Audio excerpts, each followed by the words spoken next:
आज का हमारा टॉपिक है। क्वेश्चन यहाँ पर लिखा हुआ, फॉर्मेल्डिहाइड बनाने की प्रयोगशाला विधि का सचित्र वर्णन कीजिए। सचित्र वर्णन का मतलब हो गया चित्र सहित वर्णन करना व इसके प्रमुख भौतिक गुण तथा निम्न के साथ इसकी रासायनिक अभिक्रिया, जैसे अमोनिया के साथ अभिक्रिया होगी, टॉलन अभिकर्मक के साथ होगी और फैलिंग विलेन के साथ होगी। इनके साथ इसकी रासायनिक अभिक्रिया भी हमको देनी है। तो देखिए, चलिए आंसर शुरू करते हैं। और आपको मैं बता दूं, इसके रासायनिक गुण, बहुत सारे रासायनिक गुण हमने पहले पढ़ चुके हैं, जिसमें हमने अपचयन अभिक्रिया भी की थी, योगात्मक निराकरण अभिक्रिया भी की थी, ठीक है ना। और नाभिक स्नेह योगात्मक अभिक्रिया भी की थी हमने, डिफरेंट टाइप के, और इनके बनाने की विधि भी सीखी थी, ठीक है।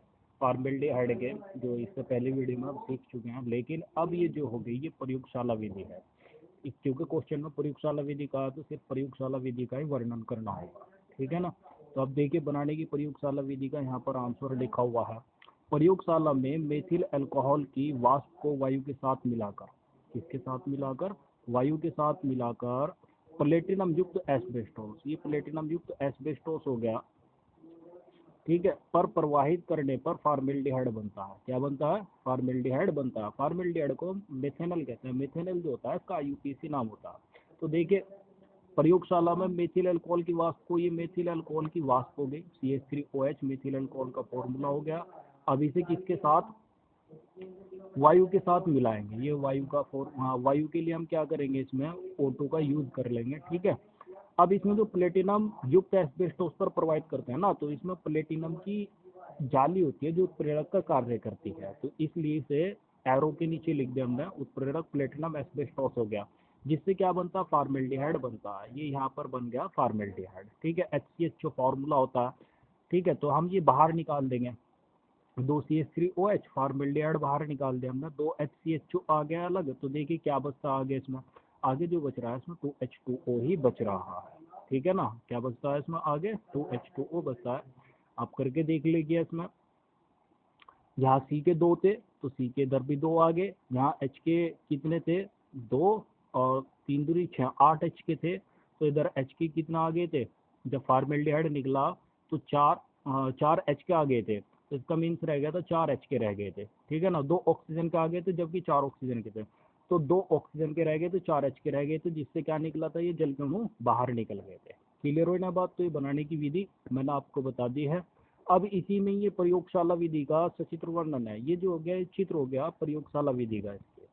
तो देखिए, इस प्रयोगशाला में एक गोल पैंदी वाला फ्लास्क लिया, और गोल पैंदी वाले फ्लास्क में हमने क्या करा, मेथिल अल्कोहल लिया, और बाहर से हम इसमें वायु प्रवाहित कर रहे हैं, ठीक है। वायु मतलब ऑक्सीजन। एक नलिका जोड़ दी हमने इसमें, ये वाली दिखाई दे रही होगी आपको, वायु का निशान बन रहा है, इसमें लिखा हुआ है एरो के ऊपर, ठीक है। तो बाहर से वायु आ रही है, जिससे क्या बनने लगता है, जो मेथेनॉल, इसे गर्म करते हैं, जल उष्मक पर रखकर गर्म करते हैं। जल उष्मक जो होता है ना, अब एक बर्तन होता है, उसके अंदर पानी भर देते हैं बहुत सारा, ठीक है, और उसे नीचे से गर्म करते हैं, तो जिससे क्या होता है, जल उष्मक का कार्य करता रहता है, ठीक है।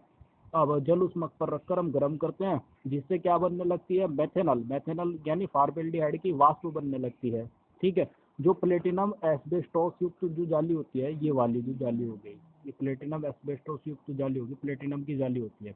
अब इसमें से होकर गुजरता है, जिससे क्या बन जाता है वो, मतलब ये जो मिश्रण जाता है ना, जिससे वो आसानी से कन्वर्ट हो जाता है फॉर्मेल्डिहाइड में। किस में कन्वर्ट हो जाता है, ये फॉर्मेल्डिहाइड HCHO में कन्वर्ट हो जाता है, ठीक है ना। जिसे हम क्या कर लेते हैं, कॉनिकल फ्लास्क में एकत्र करते हैं, ठीक है। इसमें थोड़ी मात्रा में जल भी होता है, तो आप समझ गए होंगे सर। चलिए अब इसके रासायनिक गुण भी सीखेंगे अभी हम।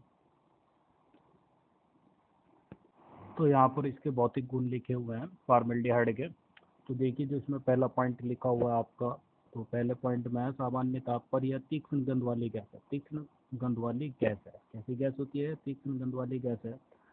और दूसरा जो पॉइंट है यहाँ पर देखिए, इसमें दूसरे पॉइंट में कहा, इसके 40% जलीय विलयन को फार्मेलिन कहते हैं। कितने प्रतिशत जलीय विलयन को, 40% जलीय विलयन को फार्मेलिन कहा जाता है। क्वेश्चन आ जाता है ये, फार्मेलिन क्या होता है, ठीक है। तो एक या दो नंबर में क्वेश्चन पूछ लेते हैं, बल्कि अब एक मार्क्स का तो कोई क्वेश्चन नहीं रहा, तो अब 2 मार्क्स के क्वेश्चन रहे हैं। MCQ में आता है तो 1 मार्क्स में दे सकते हैं आप, ठीक है ना। MCQ में इस तरह से कह सकते हैं कि ऑप्शन में दे सकते हैं, फॉर्मेल्डिहाइड के 40% जलीय विलयन को क्या कहते हैं, नीचे बहुत सारे ऑप्शन दे सकते हैं, जिसमें एक ऑप्शन आपका फार्मेलिन भी हो सकता है। तो ये इंपॉर्टेंट पॉइंट है इसका ये। जो नेक्स्ट पॉइंट आ गया तीसरा, इसे सूंघने पर आंखों में पानी आ जाता है। अगर हम इसे सूंघेंगे, गैस होती है ये, क्या आ जाता है, आंखों में पानी आ जाता है। यह जल व ईथर में घुलनशील है, मतलब कार्बनिक विलायकों में भी और अकार्बनिक विलायकों में। जल को एक अकार्बनिक विलायक माना जाता है, तो इसलिए दोनों में ये घुलनशील होता है। अब जैसा कि इसमें क्या रखा था, अमोनिया से अभिक्रिया बतानी है हमें, इसमें टोलन अभिकर्मक से अभिक्रिया बतानी है। तो पहला पॉइंट आ गया इसमें अमोनिया से अभिक्रिया। अमोनिया का फॉर्मूला होता है इसमें NH3। अब इससे अभिक्रिया आ गई, तो इसमें देखिए अमोनिया से अभिक्रिया कराने पर क्या बनता है, हेक्सामेथिलीन टेट्राएमीन बनता है। हेक्सामेथिलीन टेट्राएमीन बनता है, जिसे हम क्या कहते हैं, यूरोट्रोपिन कहते हैं। एक बात ध्यान में रखनी है, क्वेश्चन इस तरह से भी पूछा जा सकता है कि यूरोट्रोपिन क्या होता है, तो आपको और इसके बनाने की विधि लिखे, तो यूरोट्रोपिन के बनाने की विधि भी हो गई ये, और इसमें आप जान भी जाओगे होता है क्या। तो आप ध्यान में रखना, हेक्सामेथिलीन टेट्राएमीन को यूरोट्रोपिन कहा जाता है, जिसे किस तरह से बनाया जाता है, फार्मेल्डिहाइड की अभिक्रिया अमोनिया से कराने पर बनाया जाता है। अब जैसे कि इसके नाम से पता चल रहा है, हेक्सामेथिलीन, फार्मेल्डिहाइड ले लिया हमने। फार्मेल्डिहाइड का फॉर्मूला होता है HCHO। अब मेथिलीन में CH2 समूह होता है, ठीक है ना, क्या होता है, CH2 समूह होता है। लेकिन हेक्सामेथिलीन है, तो इसलिए हमने क्या करा, इसके 6 अणु ले लिए यहाँ पर ये, ठीक है।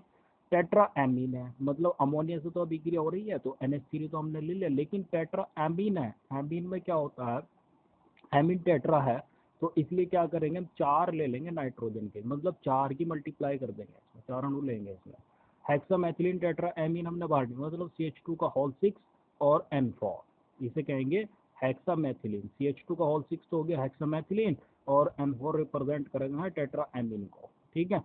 तो आगे देखिए क्या रह गया इसमें, हाइड्रोजन के जू के थ्रू हाइड्रोजन की कितने आ गए यहाँ, 6 दूनी 12, जबकि हाइड्रोजन की कितने थे यहाँ, 6 और 6 12, और 4 तिया 12, मतलब 24 है हाइड्रोजन के, 6 आ गए यहाँ CH2 के साथ में, ठीक है।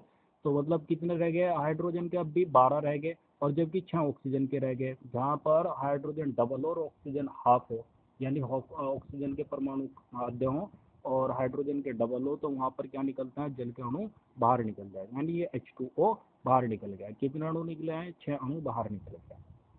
तो क्लियर हो गई बात। नेक्स्ट अभिक्रिया आ गई दूसरी, टोलन अभिकर्मक से अभिक्रिया। टोलन अभिकर्मक से अभिक्रिया कराने से पहले आपको जानना होगा टोलन अभिकर्मक होता है क्या। तो देखिए टोलन अभिकर्मक अमोनिकल सिल्वर नाइट्रेट विलयन, अमोनिकल सिल्वर नाइट्रेट विलयन, मतलब AgNO3 प्लस NH4OH। AgNO3 तो हो गया सिल्वर नाइट्रेट, अमोनिकल होता है तो इसलिए NH4OH ले लें, मतलब अमोनिया का जलीय विलयन। NH4OH क्या होता है, अमोनिया का जलीय विलयन होता है, ठीक है ना। तो हम कहेंगे अमोनिकल सिल्वर नाइट्रेट विलयन को ही क्या कहता है, टोलन अभिकर्मक कहते हैं। और यह विलयन में Ag2O के रूप में रहता है। एक बात ध्यान में रखना, AgNO3 NH4OH के रूप में नहीं रहता, बल्कि किस रूप में रहता है, Ag2O के रूप में रहता है। तो हम ये कहेंगे जहां पर भी टोलन अभिकर्मक से क्रिया होगी, तो वहां पर Ag2O से अभिक्रिया हो जाएगी, ठीक है। अतः जब फार्मेल्डिहाइड को टोलन अभिकर्मक के साथ गर्म करते हैं, तो रजत दर्पण Ag बनता है, जो प्रकनली की आंतरिक दीवार पर एकत्र हो जाता है।